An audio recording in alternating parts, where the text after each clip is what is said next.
Autoline Daily is brought to you by Bridgestone, your journey, our passion.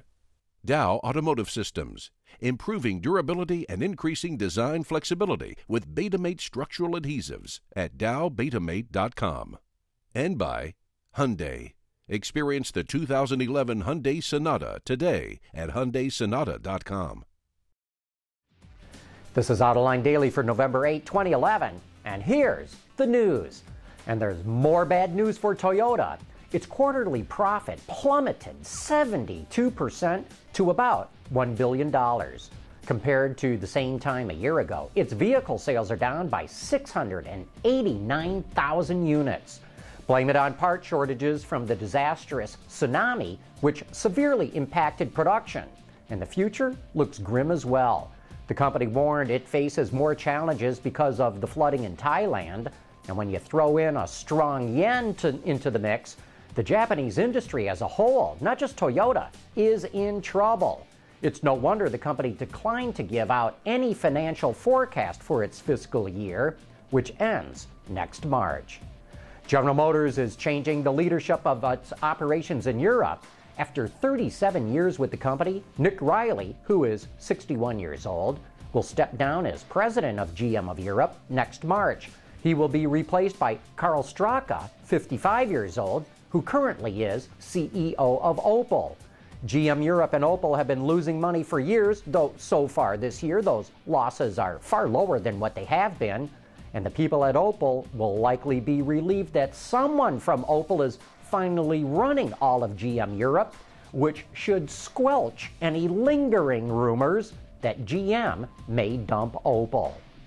Meanwhile, Ferrari is having a phenomenal year. It's already sold 5,165 cars. That's boosted its revenue up 19% to 1.6 billion euros, and its trading profit for the third quarter came in 11% higher at 212 million euros. But the big news is Sergio Pininfarina is stepping down from the board of Ferrari for what is officially described as personal reasons, and almost undoubtedly it's related to his age.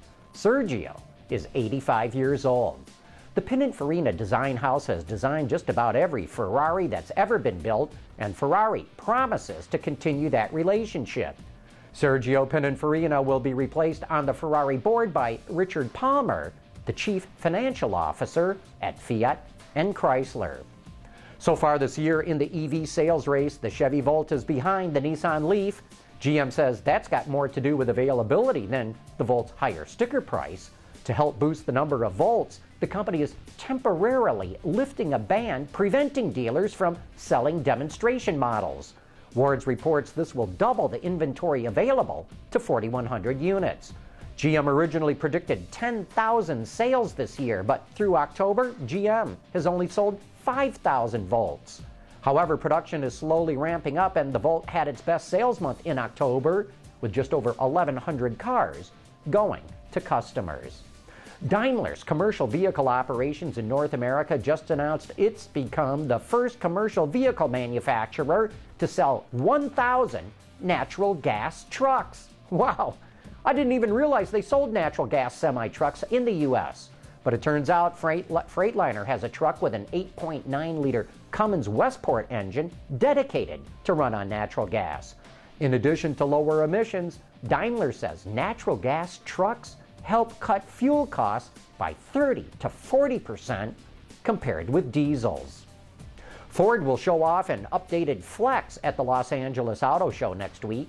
The biggest change to this slow-selling crossover, and the first thing that you'll notice about it, is the new front end.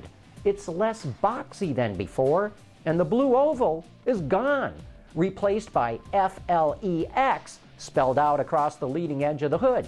Kind of makes it look like a Land Rover, doesn't it? Beyond the cosmetic changes, the base 3.5-liter V6 gets a boost with TI VCT on board. It now delivers 285 horsepower and better fuel economy. And EcoBoost 6 is still available.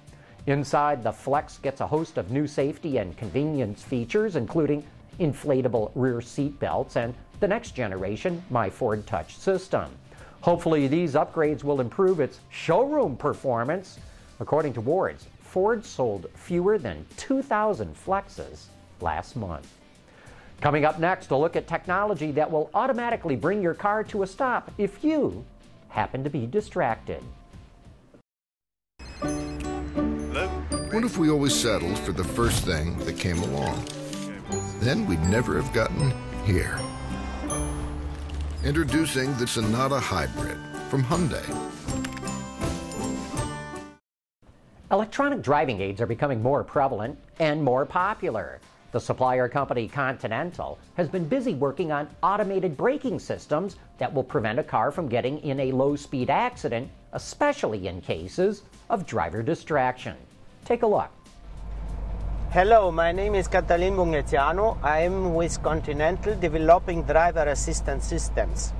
I will drive now onto a barrier, an obstacle, and our intelligent vehicle will recognize a difficult situation and brake automatically, avoiding the collision to this obstacle. This system should avoid collisions in urban traffic at low speeds. You know what happens if you are in a traffic jam, in a slow-moving traffic. Maybe the vehicle in front of you stops suddenly, and our vehicle is so intelligent to recognize the difficult situation and to brake by himself. Continental will soon have an addition to that system that will automatically brake for pedestrians who are in front of a car. Hey, don't forget to join us for Autoline After Hours this Thursday night when our guest will be Chris Payne, the director of the movie Revenge of the Electric Car. You can be sure this is going to be a lively discussion about EVs, so join me and the auto extremist Peter DeLorenzo for some of the best insider discussion on what's going on in the world of the automobile. And that wraps up today's show. Thanks for watching. We'll see you tomorrow.